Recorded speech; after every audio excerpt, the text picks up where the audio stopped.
Guys, അപ്പൊ എല്ലാവർക്കും മനസ്സിലായി കാണുമല്ല, വേർപ്പ് തുന്നിയിട്ട് ആ കുപ്പായത്തിന്റെ ആ ഒരു മികവില് തന്നെയാണ് ഇപ്പൊ 97 റൺസിന്റെ ആ ഒരു വലിയ പോരാട്ടം മികവിൽ ഇപ്പൊ ഇന്ത്യ സെമിയിൽ കയറിയിരിക്കുന്നത്. നമ്മുടെ ചെക്കൻ അടിച്ച 97 റൺസിന്റെ ആ ഒരു മികവ് കണ്ട് ചെക്കനെ പരിഹസിച്ചവരും പുച്ഛിച്ചവരും ഒക്കെ കൂടെ ഒരു പിതാവിന്റെയും പുത്രന്റെയും പരിശുദ്ധാത്മാവിന്റെ നാമത്തിൽ ആമേനൊക്കെ പറഞ്ഞോളി. പ്രിയപ്പെട്ട സൂര്യകുമാരെ, നിങ്ങൾക്കിനി ചിരിക്കാനില്ലേ സഞ്ജുവിനെ പറ്റി ചോദിക്കുമ്പോ?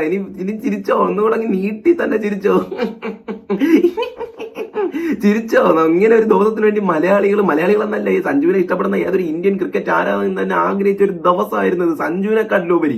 അതാണ് ഇപ്പൊ നടന്ന് കിട്ടിയത്. ടോസ് നേടി നമ്മുടെ ക്യാപ്റ്റൻ സൂര്യകുമാർ വെസ്റ്റ് ഇൻഡീസിനെ ബാറ്റിംഗിനായിട്ട് അയച്ചപ്പോ ആ ഒരു തീരുമാനം ശരിവെക്കുന്ന തരത്തിലുള്ള പ്രകടനമായിരുന്നില്ല ഇന്ത്യ തുടക്കത്തിൽ കാഴ്ചവെച്ചിട്ടുണ്ടായിരുന്നത്. എടുത്തു പറയേണ്ട മത്സരത്തിൽ ഇന്ത്യയുടെ ഫീൽഡിംഗ് പിഴവുകൾ തന്നെയാണ്. അതിൽ തുടക്കത്തിൽ റോസ്റ്റൻ ജെയ്സിന്റെ ആ ഒരു തുടക്കത്തിലുള്ള ഒരു ക്യാച്ച് അഭിഷേക് ശർമ്മ നഷ്ടപ്പെടുത്തിയ മത്സരത്തിൽ രണ്ട് തവണയാണ് അഭിഷേകിന്റെ കയ്യിൽ നിന്ന് ചോർച്ച ഉണ്ടായത്. പിന്നെ അല്ലെങ്കിൽ അഭിഷേകിന് ഈ ചോർച്ച ഉള്ളത് തന്നെയാണ്. ഫീൽഡിങ്ങിന് വളരെ മോശമാണ്. എടുത്തു പറയേണ്ട ഇന്ത്യൻ ടീമിൽ, നിലവിലെ ടീമിൽ ഭയങ്കര മോശമായിട്ട് ഫീൽഡിങ്ങിനുള്ള ഒരു പ്ലെയർ ആണ്. ഫീൽഡിങ്ങിനെ സംബന്ധിച്ച് അഭിഷേക്. അങ്ങനെ വെസ്റ്റ് ഇൻഡീസ് 10 ഓവർ കണക്കെ തന്നെ ഒരു വിക്കറ്റ് നഷ്ടത്തിൽ 90 റൺസും കഴിഞ്ഞ് അങ്ങനെ കുതിച്ചുകൊണ്ട് പോയപ്പോഴായിരുന്നു ബുംറയെ 11ാമത്തെ 10ാമത്തെ ഓവറിൽ എത്തിച്ച് സൂര്യകുമാറിന് വേണ്ട ബ്രേക്ക് ത്രൂ കൊടുക്കുക മാത്രമല്ല, ഒരു ഇരട്ടി വിക്കറ്റ് കൂടെയാണ് 2 വിക്കറ്റുകൾ ആ ഒരു ഓവറിൽ സ്വന്തമായി കൊടുത്തുകൊണ്ടാണ് മത്സരത്തിലേക്ക് ഇന്ത്യ തിരിച്ച് ബുംറ എത്തിച്ചത്. അങ്ങനെ മിഡിൽ ഓവേഴ്സിലേക്ക് അതിശക്തമായിട്ട് തിരിച്ചു വന്ന ഇന്ത്യയുടെ ആ ഒരു പ്രകടനം വെച്ച് വെസ്റ്റ് ഇൻഡീസ് ഒരു 175-80 സ്കോറിനകത്ത് തന്നെ ഒതുങ്ങും, 75 സ്കോറിനകത്തൊക്കെ ഒതുങ്ങും എന്ന് വിചാരിച്ച്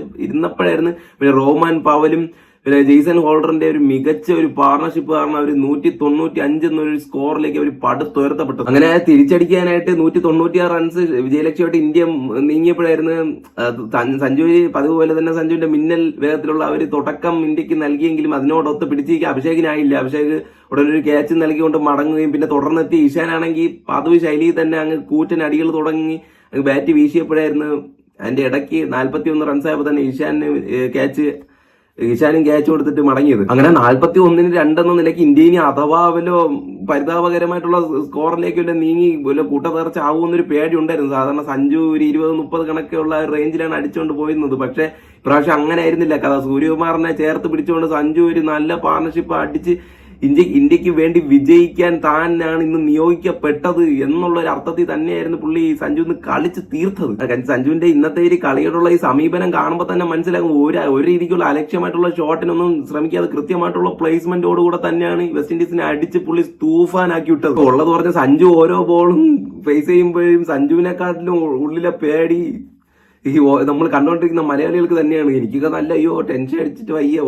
പിന്നെ 50 കഴിഞ്ഞപ്പോഴും പുള്ളി ഇനി 100 അടിക്കും എന്നുള്ള ആഗ്രഹം അപ്പോഴേ ഉണ്ടായിരുന്നു അടിക്കണമെന്ന്. പക്ഷെ അവസാനം സൂര്യ പോയി പിന്നെ പാണ്ഡ്യയോടൊത്തൊരു നല്ല പാർട്ണർഷിപ്പ് ഇട്ട് വന്ന് അങ്ങനെ വിജയത്തിന് തൊട്ട് അരികിലായിട്ട് നിന്ന് പാണ്ഡ്യ പോയപ്പോ പിന്നെ ഒരു ചെറിയ ആശങ്ക എവിടെയോ നല്ല തല്ലിയപ്പോഴായിരുന്നു. പിന്നെ ദൂബെ വന്നൊരു 4 അടിച്ച ആ ഒരു പ്രഷർ സിറ്റുവേഷൻ കൃത്യമായിട്ട് തന്നെ കൈകാര്യം ചെയ്തു. പിന്നെ അടുത്ത ഓവറിന്റെ തുടക്കത്തിൽ ആദ്യത്തെ പന്തിലെ ഒരു പടുകൂറ്റൻ 6 അങ്ങ് 5 പായിച്ച് അടുത്ത പന്തിൽ ഒരു ബൗണ്ടറി അടിച്ചുകൊണ്ട് ഇന്ത്യ അങ്ങനെ വിജയത്തിലേക്ക് എത്തിച്ചു കഴിഞ്ഞുള്ള പുള്ളിയുടെ ഒരു സെലിബ്രേഷൻ കണ്ടാൽ തന്നെ അറിയാം.